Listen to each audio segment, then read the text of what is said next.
Hey Geometry! Lesson 3 on our mini unit on radicals is about multiplying with radicals. Learning target is I can multiply expressions with radicals. So there are a few different ways that we can do this. We have an optional first step where we look at the problem and simplify the radicals first. And then, after that, it's pretty much going to be the same. So I'll show you the first problem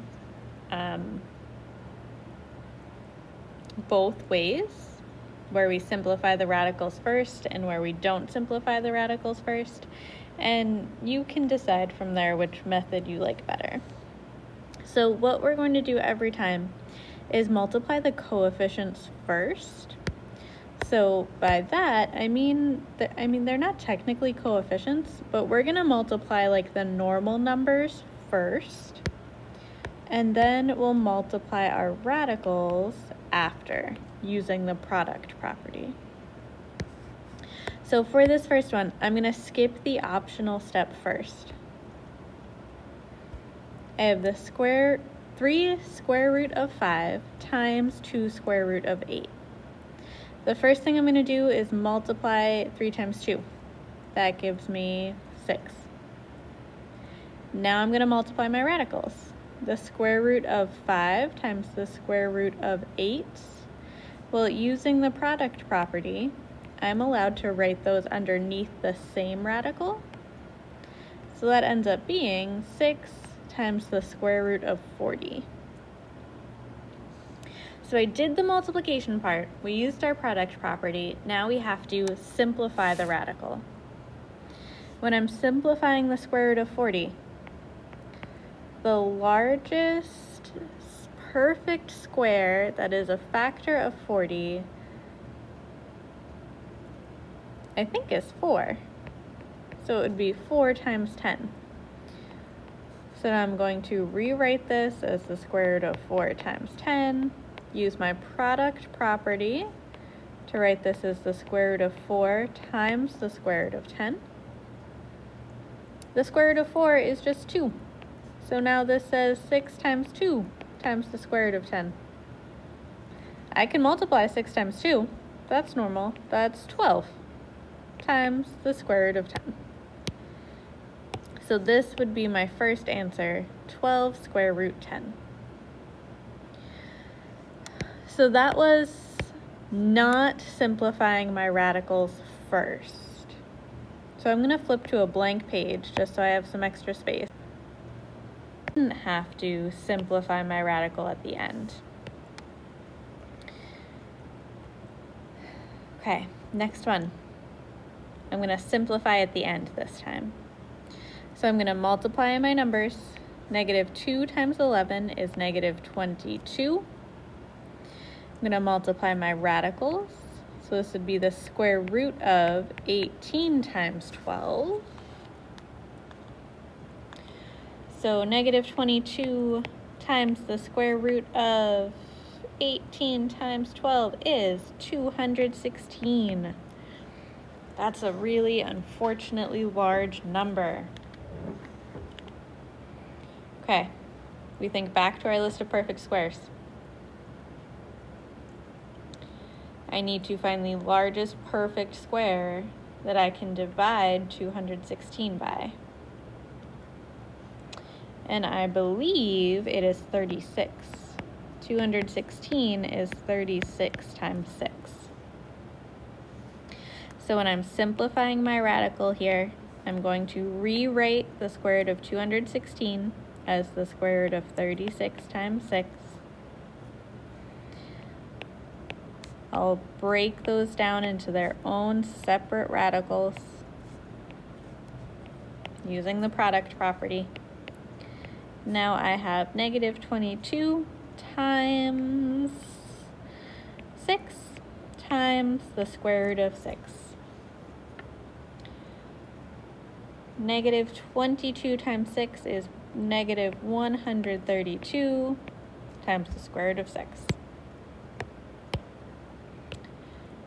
This probably would have been easier if I had simplified at the beginning instead of trying to simplify the square root of 216. Like, this was not enjoyable. I had to pause the recording to figure out what the factors were. So for the next one, I'm going to simplify at the beginning. Oh, yeah, definitely. Okay, I can't simplify the square root of 3. But I can simplify the square root of 75. 75 is 25 times 3. So that'd be the square root of 25 times the square root of 3. The square root of 25 times the square root of 3. Square root of 25 is 5. I can't simplify the square root of 3. So the square root of 75 is really 5 times the square root of 3. So I'm going to rewrite my first radical in its simplified form. And now I get to multiply my numbers. 5 times 7 is 35. And I get to multiply my radicals. The square root of 3 times the square root of 3 would get rewritten as the square root of 3 times 3. Let's see, so that'd be the square root of 9. Oh, and delightfully, I don't have to simplify my radical. Well, okay, I do, but I don't have to go through like this long, complicated process because the square root of 9 is just 3. And 35 times 3 is 105.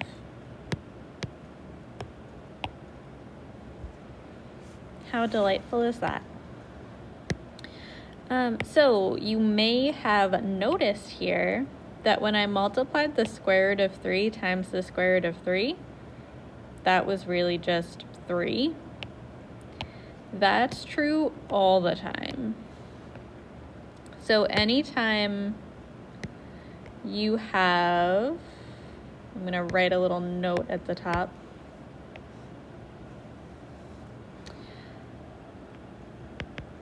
So we had the square root of 3 times the square root of 3, and that was really just 3.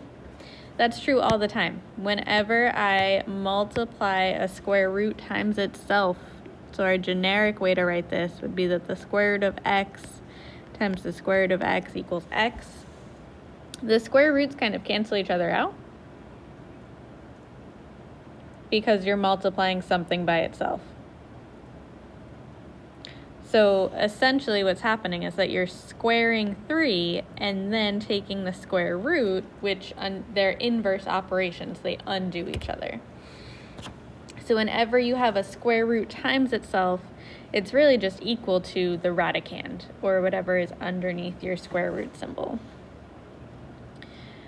So there are a bunch of try it problems under here.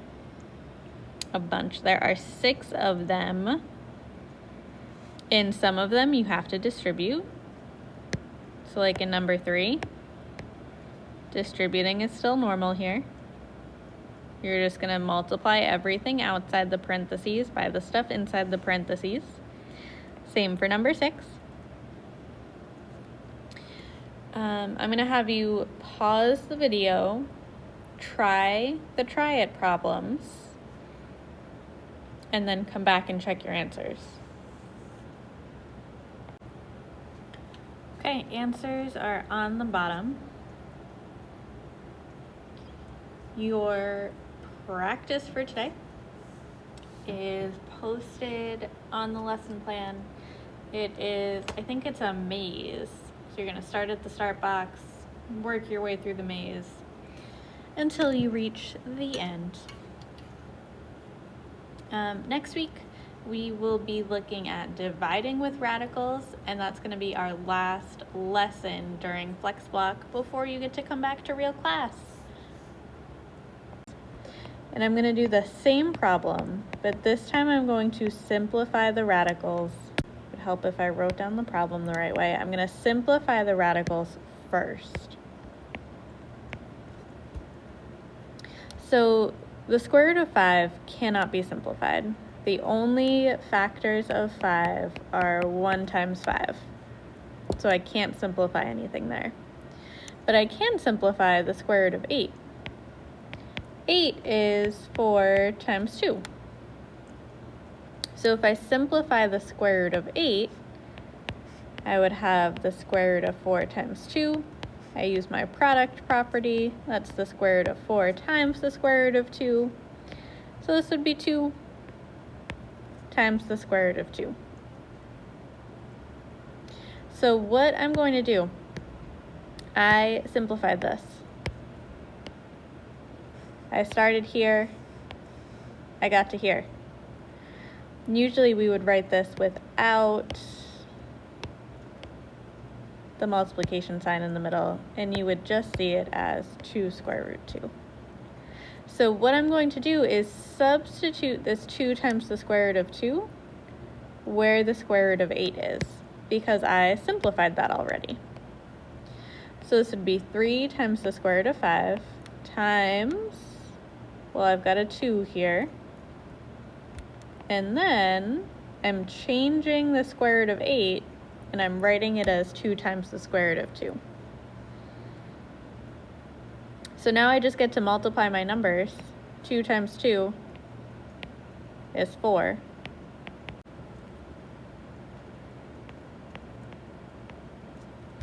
And now I just have to multiply my numbers. 3 times 4 is 12. And then I would multiply my radicals. Square root of 5 times the square root of 2 would be the square root of 5 times 2, which is the square root of 10. So we got the same result either way. The biggest difference is when we simplified. Because I simplified my radical at the beginning, I